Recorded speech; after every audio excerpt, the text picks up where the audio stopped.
Let me ask you, are you over 60 and find yourself waking multiple times at night just to go to the bathroom? It's easy to just write it off as a normal part of getting older, right? But let me tell you, it's not just annoying, it's robbing you of quality sleep, harming your health, and quietly taking away your independence. In fact, studies show that 78% of older adults make at least one mistake before bed that dramatically increases their chances of nighttime urination. But today, you're going to learn exactly what to stop doing so you can finally get those full, uninterrupted nights of deep, healing sleep. When your nights are full of interruptions, you're not just tired. You're more irritable, more exhausted, and sometimes even more isolated. Perhaps you've already started cutting back on water in the afternoon or avoiding evening plans just because you're scared you won't sleep through the night. Here's what you might not realize. There are 5 everyday habits, seemingly harmless things, that are actually the main cause of this issue. And today, I'm going to walk you through all 5 of them. Even better, I'll show you how to fix each one, simply and permanently. Let's start with this. Getting up to pee multiple times a night isn't just an inconvenience. It's a medical condition called Nocturia, and it's not something you have to simply accept. Nocturia is a sign that something in your daily habits is out of sync, and left unaddressed, it can lead to bigger problems than you might think. Fragmented sleep from Nocturia has been directly linked to falls during the night, heart issues, cognitive decline, and even depression in older adults. Why? Because every time you're forced to get out of bed, your body is blocked from reaching the deepest, most restorative stages of sleep, especially REM sleep. REM sleep is when your brain solidifies memories, and it's when your cells repair themselves. Without it, your body can't fully heal. So if you're waking up groggy, foggy, or just feeling off, this could be why.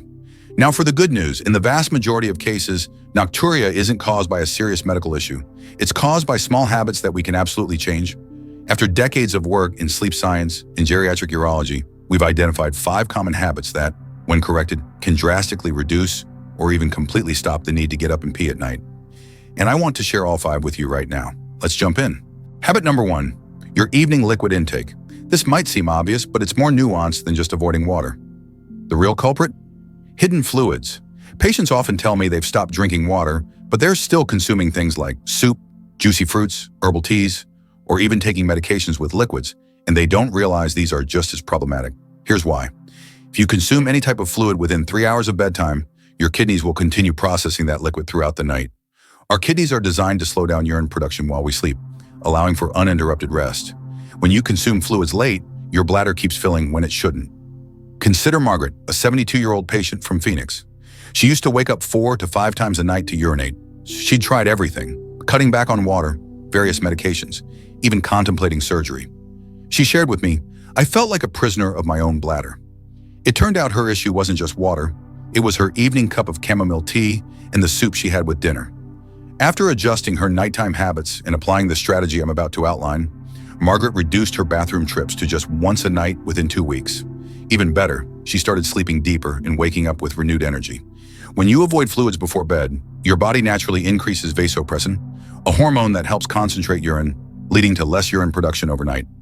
To implement this easily, establish a liquid curfew. No fluids whatsoever in the last 3 hours before you go to sleep.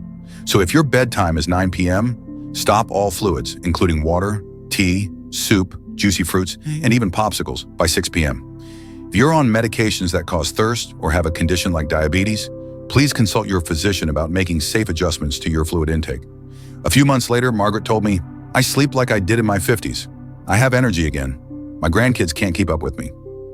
Habit number 2, late eating and diuretic foods. This is a common pitfall I see in nearly 85% of older adults, often without them realizing it. The issue is twofold.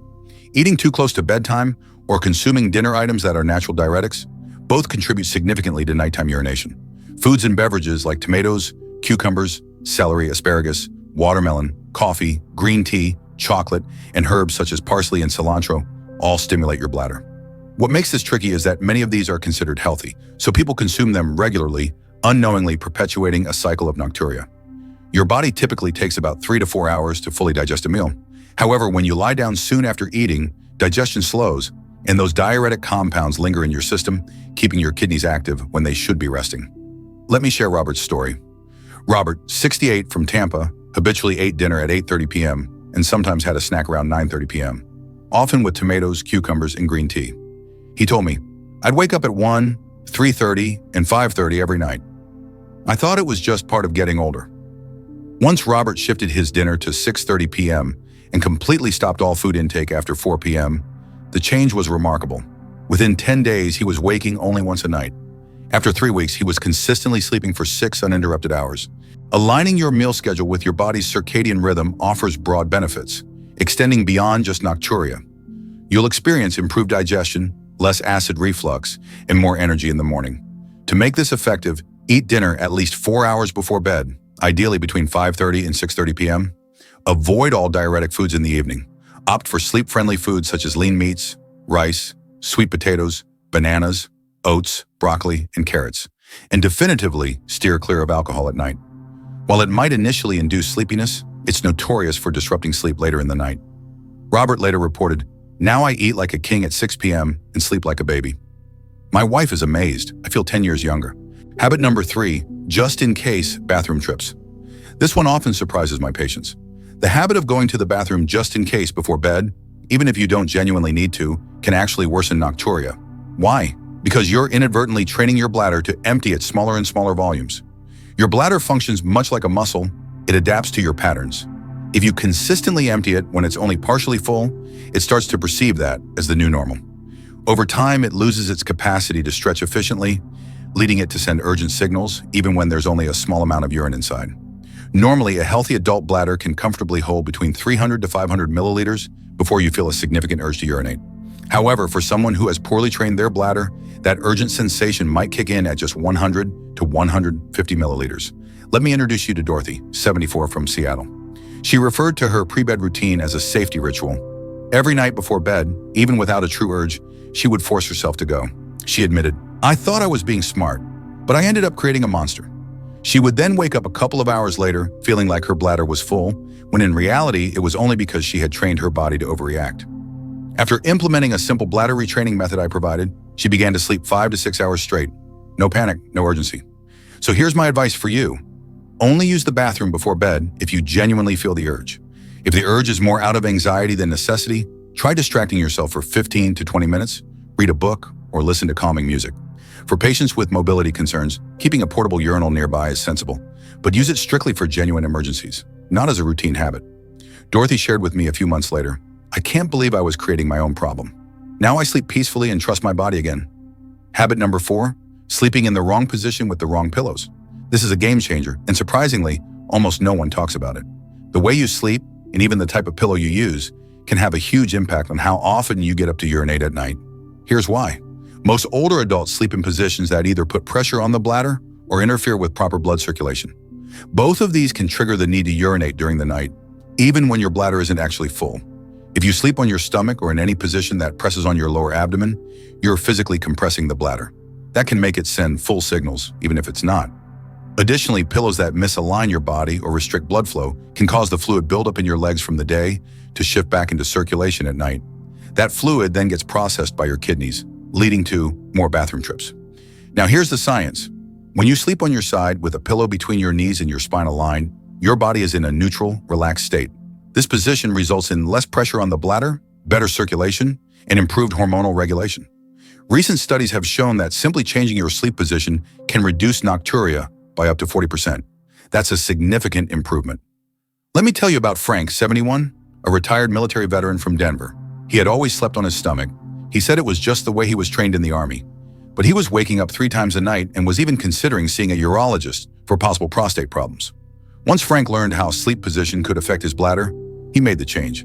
He switched to sleeping on his left side, used a firm pillow between his knees to keep his spine aligned, and within 2 weeks, his bathroom visits dropped to 1 or 2 a night. After a month, some nights, he didn't wake up at all. And get this, he also reported that his back pain improved, his snoring got better, and he woke up feeling rested for the first time in years. So, what should you do? Sleep on your side, ideally the left side for better circulation. Use a medium firm pillow between your knees to keep your hips aligned. Ensure your head pillow keeps your neck in a neutral position, neither too high nor too flat. If you're used to stomach sleeping, ease into it. Start by tilting slightly to the side and use support pillows to help you adjust. If you have joint pain or arthritis, consider ergonomic pillows designed for seniors. They can make a big difference. And avoid sleeping on your back if you snore heavily or have sleep apnea. Frank told me later, "I wish someone had told me this 20 years ago. I sleep better, hurt less, and feel like I've added years to my life." Sometimes the smallest adjustments yield the biggest rewards. Habit number 5, wrong room temperature and inappropriate sleepwear. This one is massively underestimated, but incredibly powerful when addressed. The temperature of your bedroom and the clothes you wear to bed have a direct influence on how much urine your body produces overnight. Here's why. Your body regulates nighttime urine production through a hormone called vasopressin. This hormone helps concentrate your urine, so you produce less of it while you sleep. But if your room is too warm, or if your pajamas trap heat, your body experiences thermal stress. That stress interrupts vasopressin production. And when that happens, your kidneys keep working like it's the middle of the day, not night. Plus, heat causes your blood vessels to expand, forcing more fluid into circulation, which your kidneys then filter into, more urine. Now here's the fascinating part. During healthy sleep, your body naturally cools itself by about 1 to 2 degrees Celsius, or 1.8 to 3.6 degrees Fahrenheit. That subtle drop in temperature helps signal the release of vasopressin and melatonin. But if your room is over 20 degrees Celsius, or 68 degrees Fahrenheit, or you're wearing heavy, non-breathable pajamas, that crucial signal gets blocked. Let me introduce you to Eleanor, a 69-year-old retired teacher in Miami. She loves sleeping warm, no AC, thick pajamas, the whole deal, but she was waking up drenched in sweat and running to the bathroom 4 to 5 times a night. When she found out about the temperature-Nocturia connection, she made 2 simple changes. She installed a quiet air conditioner to keep the room at 18 to 20 degrees Celsius, or 64 to 68 degrees Fahrenheit, and switched to breathable cotton pajamas. Within just 1 week, her nightly bathroom trips dropped to 2. After 3 weeks, some nights she didn't wake up at all. Here's what I recommend. Keep your bedroom between 18 to 20 degrees Celsius, or 64 to 68 degrees Fahrenheit overnight. If you can't afford air conditioning, use a fan or open windows when the weather allows. Avoid thick pajamas. Instead, wear cotton, linen, or bamboo fabrics that let your body breathe. Use light cotton sheets, not heavy comforters or synthetic materials that trap heat. If you get cold easily, use layers you can remove during the night instead of bundling up too tightly. And if you're on medication that affects temperature regulation, talk to your doctor about how to optimize your sleep environment safely. Eleanor told me months later, "I can't believe the solution was so simple. I feel younger, more rested, and even my mood has improved. My whole quality of life has changed." Incredible, right? Sometimes it's not about adding anything new. It's about removing the things that are quietly working against you. Final thoughts. Putting it all together. Now that you've seen all 5 habits, you might be wondering, how do I apply these without getting overwhelmed? Here's the good news. You don't need pills, surgeries, or expensive equipment. You just need to create the right environment for your body to do what it's naturally meant to do: rest, heal, and reset. Let's recap the changes. Stop all fluids 3 hours before bed, eat dinner 4 hours before bed, and avoid diuretic foods in the evening. Break the just-in-case bathroom habit. Fix your sleeping position and pillow support. Cool down your room and wear breathable sleepwear. Each of these on its own can make a difference, but together, they are transformative. You can reduce or even eliminate nocturia. You'll wake up rested. You'll think more clearly, move more freely, feel more confident in your own body. And the best part? These changes can start working as soon as tonight. Your body is always trying to heal. It just needs the right conditions. So please don't brush these off as too simple. They are simple. That's what makes them so powerful. A quick gift for you. Before we end, I have something special for those of you who want to go even deeper. I just released my new ebook, Health and Wellbeing for Seniors, and it's packed with practical, science-based tips on sleep, energy, nutrition, movement, and mindset. You can find the link to grab your copy in the pinned comment below this video. It's my way of saying thank you for being part of this community. Closing words. If you've made it this far, I know one thing. You care about your health. You're not settling. You're not giving up. You're choosing to grow stronger, smarter, and more vibrant, no matter your age. And I'm honored to be part of that journey with you. If this video helped you, please share it with a friend who needs this too. Maybe someone in your family, or someone who's been silently suffering with poor sleep for years. Drop a comment below and tell me, which of these habits were you doing without realizing it? Let's keep learning together, keep encouraging each other. And remember, your best sleep might still be ahead of you. Until next time, take care of yourself with kindness and wisdom.